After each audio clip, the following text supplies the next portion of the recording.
Yan, isang paksiw na may tarong.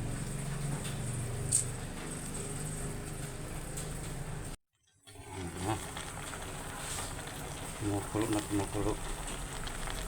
Paksiw ng isda. Ito na yung kinilaw. Kinilaw ng isda.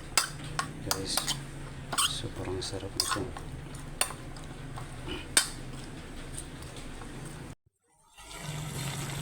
Malapit na maluto guys. Ano? Makakulo-kulo na. Paksiw na sawog ng isda. Wala naman guys, tinula.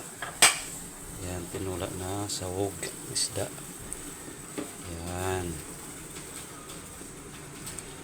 Tinula. Ito yung paksiw. Isda. Nilaw. Kain tayo guys. Lunch for today.